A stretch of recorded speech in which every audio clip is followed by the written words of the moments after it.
کسی نے رک کے کہا بلال عجیب تماشا ہے، تمہارا آقا تمہیں مارتا تم آگے سے مسکراتے ہو؟ تو بلال حبشی نے جو جواب دیا وہ سنیے، سننے کے قابل ہے۔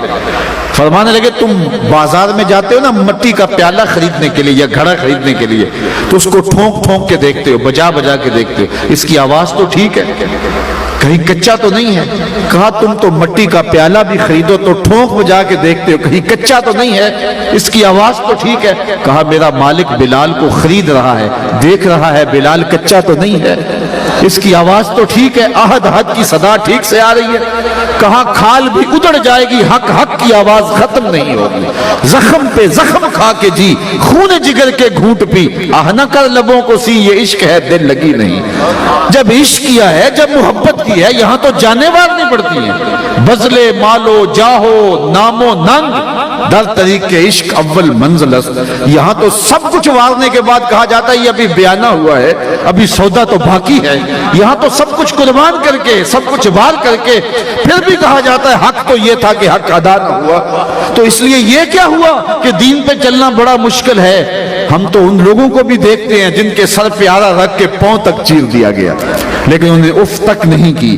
ان کی کہانی بھی نہیں بھول سکتے جن کی دو ٹانگیں دو اونٹوں کی پچھلی ٹانگوں سے باندھ دی جاتی ہیں اور کہا جاتا ہے دین سے منحرف ہو جا ورنہ ان اونٹوں کو ہانکا لگائیں گے تیرا بدن چر جائے گا۔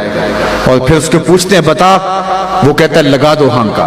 پھر ہانکا لگتا ہے، بدن چرتا ہے، خون کے سرخ سرخ قطرے گرتے ہیں، لیکن ہمیں تاریخ بتاتی ہے جب تک زبان بولتی ہے لفظ یہی تھے فزتو برب الکعبہ، کعبے کے رب کی قسم زندگی کی بازی جیت گیا۔ دین پہ چلنا مشکل نہیں ہے، یہ تو پھر آسان ہوتا ہے جب نظر گنبد خضرا کے مکی کے جمال پہ ہو، مانا کہ محبت کے سفر میں ہر گام پہ سو مشکل ہے، لیکن یہ سفر آسان بھی ہے اگر ساتھ تمہارا ہو جائے۔ تو اس لیے فرمایا یہ دین مشکل نہیں ہے۔ وَنُيَسِّرُكَ لِلْيُسْرَى فَذَكِّرْ إِن نَفَعَتِ الذِّكْرَى۔ فرمایا محبوب اس عمل تبلیغ کو جاری رکھیے، آپ تذکیر کرتے رہیے، نصیحت کرتے رہیے۔ نصیحت ضرور فائدہ دیتی، کبھی ایسا نہیں ہو کہ نصیحت فائدہ نہ دے۔ روز ایک قطرہ پتھر کے اوپر بھی گرے تو ایک دن پتھر پر بھی سوراخ ہو جاتا ہے۔ اس لیے ہمیں تلقین کی گئی ہے روزانہ قرآن پڑھو، قرآن پڑھو۔ ہم قرآن کو پڑھنا چھوڑ گئے ہیں۔ آج گمراہیوں کا سبب کیا ہے؟ وہ ہدایت کا سرچشمہ، وہ روشنیوں کا منبع و مصدر جو ہمارے گھر کے اندر ہے، آج ہم اس سے تعلق توڑ لیا ہے۔ آج ہمارا قبلہ، ہمارا کعبہ، آج ہمارا مائی باپ، آج ہمارا سب کچھ سوشل میڈیا بن گیا ہے۔ سویر سے لے کر شام تک اس سے ہم چپکے ہوئے ہیں۔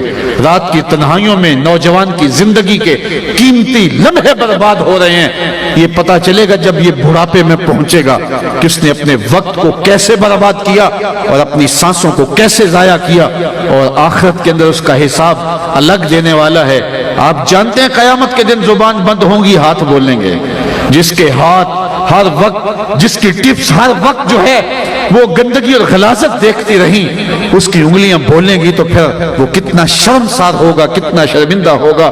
یہ مختصر زندگی مالک کی دہلیز پہ لے آؤ، مالک کی چوکھٹ پہ لے آؤ۔ کہا مشکل نہیں ہے، یہ آسان ہے۔ آپ تبلیغ کا کام جاری رکھیں تو اس کا نتیجہ کیا ہوگا؟ ایک دن فرمایا کہ یہ بات اثر انداز ہوگی۔ روزانہ میں آپ کو کہتا ہوں 2 رکوع قرآن مجید کے اپنی زندگی میں شامل کرو۔ صبح کا آغاز قرآن مجید کی تلاوت سے کرو، اور اگر ہو سکے تو راتوں کی تنہائیوں میں کبھی قرآن پڑھا کرو۔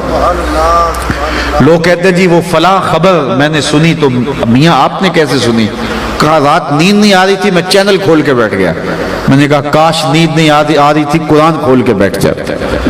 میرے حضور نے فرمایا کہ راتوں کی تنہائیوں میں اٹھ کے قرآن پڑھو اور قرآن پڑھتے ہوئے رویا کرو۔ پھر فرمایا فَإِن لَمْ تَبْكُوا فَتَبَاكُوا، اگر رونا نہ آئے تو رونے کی کوشش کیا کرو۔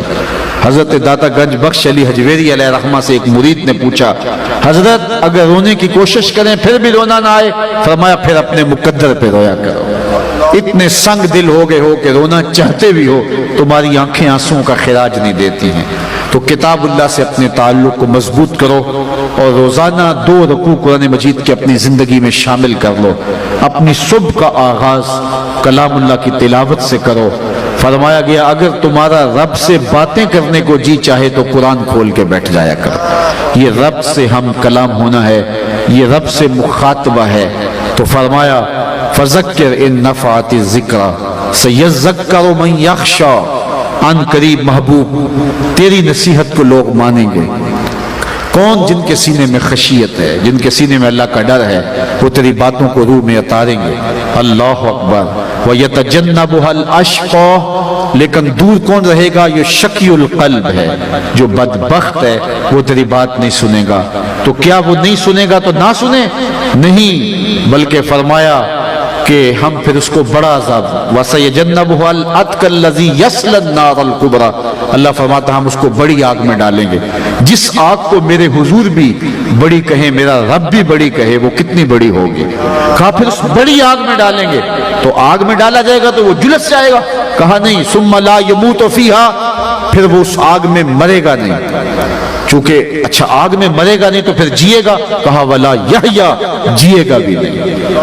ایسی حالت ہوگی کہ نہ موت آئے گی، چونکہ موت آئے تو جان چھوٹ جائے، موت بھی نہیں آئے گی، زندگی بھی نہیں ہوگی۔ دائیں بھی آگ، بائیں بھی آگ، آگے بھی آگ، پیچھے بھی آگ، نیچے اور اوپر بھی آگ ہی آگ۔ اور یہ آگ تو جلاتی ہے اور خشک کرتی ہے، وہ آگ چپک جائے گی بدن سے، جس طرح تارکل یہ لوک چپک جاتی ہے، وہ بدن سے چپک جائے گی۔ اور یہ سخت اور بڑی آگ ہوگی۔ حضور نے ایک دن جبریل امین سے پوچھا مجھے جہنم کے عذابوں کا ذکر سناؤ، تو انہوں نے عرض کی اخف العذاب، سب سے ہلکا عذاب جو جہنمی کو دیا جائے گا وہ یہ ہوگا کہ جہنمی کے پاؤں میں آگ کا جوتا رکھا جائے گا، باقی سارا بدن اس کا آگ میں نہیں ہوگا۔ جو سب سے ہلکے عذاب میں ہوگا اس کے پاؤں میں آگ کا جوتا ہوگا۔ یغلی منہما دماغہ، اس کی حدت، شدت اور گرمی، حرارت اتنی ہوگی کہ دماغ پگھل کے ناک اور کانوں کے راستے سے باہر آ جائے گا۔ یہ سب سے ہلکے عذاب کی کیفیت ہے، اور جو سخت عذاب ہے اس کی کیفیت کیا ہوگی؟ تو کہا الذی یصلی النار الکبریٰ، اس کو بڑی آگ میں ڈالا جائے گا۔ ثم لا یموت فیہا، پھر اس وہ آگ میں مرے گا نہیں، تو پھر جیے گا؟ کہا ولا یحیا، جیے گا بھی نہیں، نہ موت نہ زندگی۔ اے عجیب کشمکش ہوگی جو اس کو سہنا پڑے گی۔ یہ تو اس کی سزا ہے جو اللہ کے حکموں کو توڑتا ہے اور اس کے حکموں سے منہ پھیرتا ہے۔ اب ٹھنڈی ہوا کی جھونکے بھی دیکھیے۔ قد افلح من تزکا، کہا ایک وہ ہے جس نے من کو ستھرا کیا، جس نے باطن کی صفائی کی، وہ فلاح پا گیا۔ وذکر اسم ربہ، اور اپنے رب کے نام کا وظیفہ پڑھا۔ فصلی، اور نماز 5 گانا کا اس نے اہتمام کیا۔ یہ وہ خوش نصیب ہوگا کہ جو فلاح پانے والا ہے، کامیابی اور کامرانی کے راہ پہ چلنے والا ہے، ذکر کی دھونی رما کر کے زندگی میں چراغاں کرتا ہے اور زندگی میں خوشبوئیں بکھیرتا ہے، یہ کامیاب ہے۔ اللہ اکبر۔ بل توسرون الحیات الدنیا، پھر حضرت انسان کی جو خصلت تھی اس کو بیان فرمایا، تم تو جیتی دنیا کے پیچھے ہی بھاگو گے۔ یہ جہاں تمہیں میٹھا لگتا ہے، اس کی شیرینیاں تمہیں بھا جاتی ہیں، یہ سب کو جاننے کے باوجود بھی یہ دنیا مختصر ہے، آخرت دائمی ہے، لیکن تم بھاگو گے اس دنیا کے پیچھے۔ بل توسرون الحیات الدنیا والآخرۃ خیر وابقی، حالانکہ آخرت بہتر بھی ہے اور دائمی بھی ہے۔ یہ ساری زندگی جو ہم گزارتے ہیں کتنی ہے؟ 50 سال، 60 سال، 70 سال، 100 سال لگا لیجئے، 100 سال کی ساری زندگی۔ اور آخرت کا یوم حشر قرآن بتاتا ہے محشر کا ایک دن 50,000 سال کا ہوگا۔ 50 سال کا نہیں، 100 سال کا نہیں، 50,000 سال کا ایک دن۔ اور پھر نہ ختم ہونے والی زندگی، مینڈے کی شکل میں موت کو بھی ذبح کر دیا جائے گا، اور پھر زندگی کا خاتمہ نہیں ہوگا۔ اگر عذابوں میں پھنس گیا تو پھنسا ہے، جنت کی بہاریں ہیں تو نصیب ہیں۔ تو یہ مختصر زندگی 50، 60، 70 سال کی، جس میں تیسرا حصہ سو کے کاٹنا ہوتا ہے، کچھ دکھوں میں، کچھ دھکوں میں، کچھ واش روم میں، کچھ تکلیفوں میں، کچھ بیماریوں میں۔ لگا لیجئے آپ 100 سال بھی زندگی، لیکن آخرت کا صرف ایک دن 50,000 سال کا۔ بل توسرون الحیات الدنیا والآخرۃ خیر وابقی، پھر کہا ان ھذا لفی الصحف الاولی۔ یہ صرف قرآن نے نہیں بتایا، بلکہ پچھلی کتابوں کے اندر بھی ہم نے یہ سب کچھ ساری قوموں کو بتایا، وہ بھی ڈوبے کہیں تم نہ ڈوب جانا، ان کو بھی بتایا۔ صحف ابراہیم و موسیٰ، حضرت ابراہیم اور حضرت موسیٰ پہ جو صحیفے نازل ہوئے ان میں یہ سب کچھ ہم نے بتا دیا۔ آؤ اپنی زندگی کو اللہ اور اس کے رسول کی چوکھٹ پہ لے آؤ۔ آج ساوی نے کھلے راوی نے انج ٹوک نوکھڑے ٹکڑے نہیں، ٹر پویں تے فاصلے مک جاندے، کر بیٹھیاں فاصلے مکنے نہیں۔ تو یہ زندگی کی تھوڑی سی سانسیں، یہ لمحے، یہ وقت، یہ جوانی، یہ بڑھاپا بھی غنیمت ہے۔ آئیے اس زندگی کو مالک کی دہلیز پہ گزار دیں۔ سورۃ الاعلیٰ کا پیغام ہمارے نام یہی ہے کہ جو مختصر زندگی ہے اس کو مالک کی چوکھٹ پہ لے آئیں تاکہ زندگی کا جمال نصیب ہو جائے، اور اگر اس زندگی کو ضائع کر دیا تو دوبارہ یہ موقع آنے والا نہیں۔ تمہارا رب تم سے مخاطب ہو کر کے تمہیں کیا کیا بتا رہا ہے، ہم آئیے اس کو پڑھیں اور بار بار اس کی تلاوت کریں اور اپنے رب کا میسج سنیں، پیغام سنیں۔ اللہ مجھے آپ کو اپنی رحمتوں کے سائے میں رکھے۔ وآخر دعوانا ان الحمدللہ رب العالمین، الحمدللہ رب العالمین۔